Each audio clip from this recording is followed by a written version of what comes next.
All right, here's a question for Hilton from Richard from MX Tech in the States. And he's asking, from the outside, the fork appears the same as it has since 2003. The cartridge is now a 3-piece assembly, but all the other internals appear to be the same as the previous years.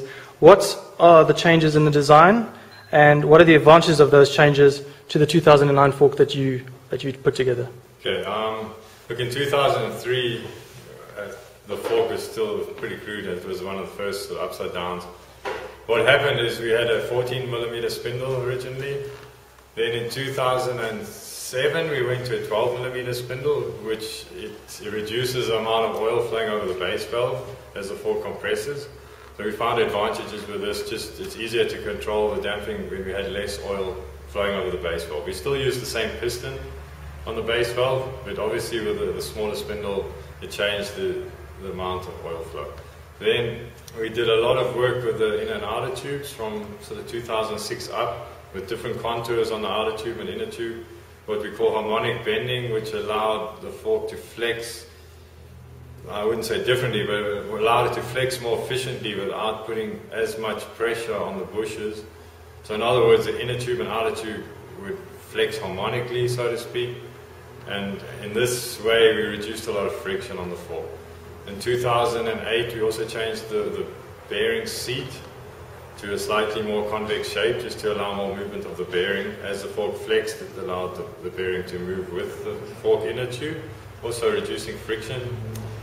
In 2010 we also changed a bit on the contour again, just to optimize that, and also changed again contours. We made it a thinner inner tube, which also allowed a better flexing characteristics. Then what happened in 2009 is we changed the fork cartridge diameter from 28 to 23 mm. Now the base valve piston is a 28mm piston. We kept the 12mm spindle, but we used a 23mm mid-valve piston, which allowed us which created less oil flow over the mid-valve piston, but created the same amount of flow out the base valve. And we found this was more efficient and easier to make settings with, and just increased the comfort on the fork. At the same time, having a better bottoming resistance as well.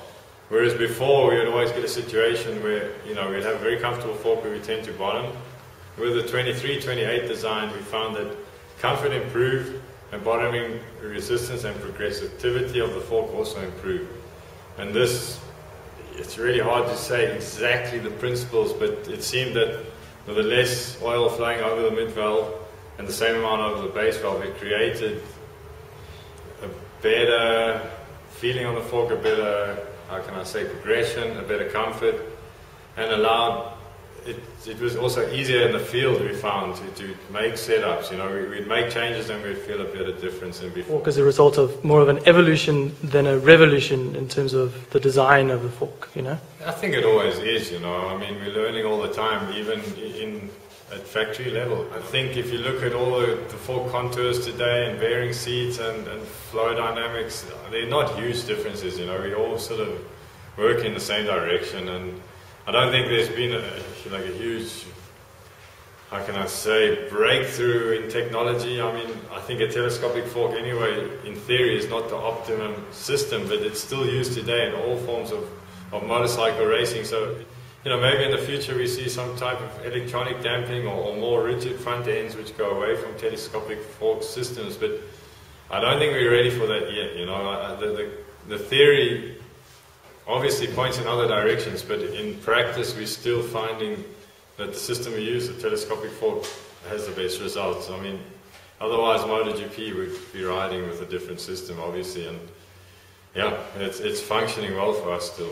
And look, there are systems like that which in theory offer really good rigidity and anti-dive properties, and also friction reduction in some areas, but it's just, I think these haven't really been developed to a point where we found them more efficient and more beneficial than a telescopic fork, which is quite interesting, from a developer's point of view, because, like I say, in theory there are other systems which probably should work better.